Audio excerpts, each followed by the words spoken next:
is a magical thing. The need to survive turns the weak into the strong. And if you're looking for a good example, forget the apes and take a look at Mitsubishi. This, its humble Lancer, was just another saloon in an already overcrowded territory. You'd never have backed its chances for long-term survival.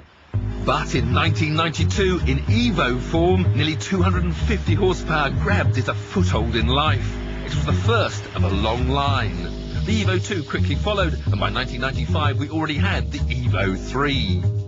A new body shell heralded the arrival of Evo 4, and by then a fervent cult of supporters had developed, eagerly awaiting each new development of the car. In January 98 we had the Evo 5, and a year later the Evo 6. Years of adapting to the harsh environments of the World Rally Championship have seen it take 4 drivers' titles in the last 5 years, and this year the Evo 6 once again leads the way. To its loyal followers, the only possible rival could be its successor. Well, the next phenomenon is here. Tommy Macklin won't get his new company car until the middle of the year, but we've got it now. It seemed impossible to develop the Evo 6 any further, so the Mitsubishi boffins switched to a body shell based on the Lancia Sedia, but we shall know it as Evo 7. Theory says that the breed should be improved again. If it isn't, then Darwin will be spinning in his grave. The car may be slightly bigger, but the first thing that strikes you is that the brutal looks have been somewhat diluted. But the driving experience certainly hasn't.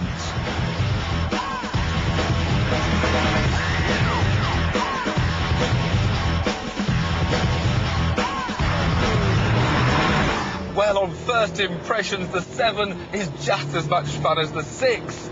These cars are all about the survival of the fittest. Their performance is staggering. 60 comes up in about 4.5 seconds.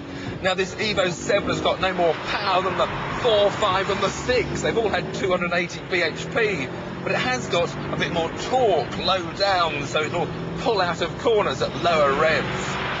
And I've now got this new active differential with 3 settings for tarmac, gravel or snow.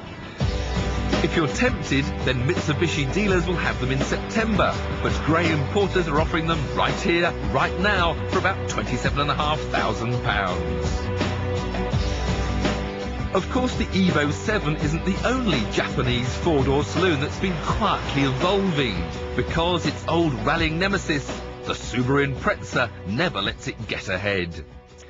And their latest 280 horsepower WRX STI is due here at the end of the year.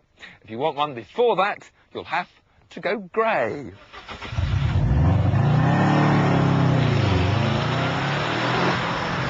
In these wet conditions on a racetrack, it really is hard to pick a winner between the two.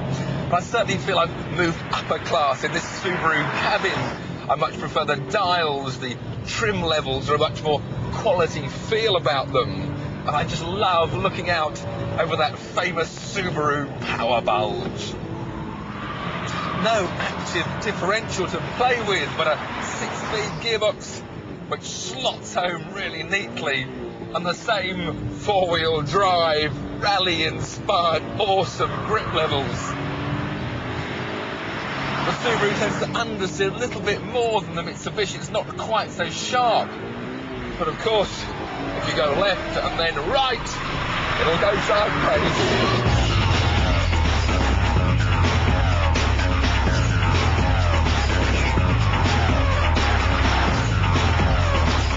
The WRX STI does cost around £2,500 more than the Evo 7, and I look forward to a full test when the official imports arrive.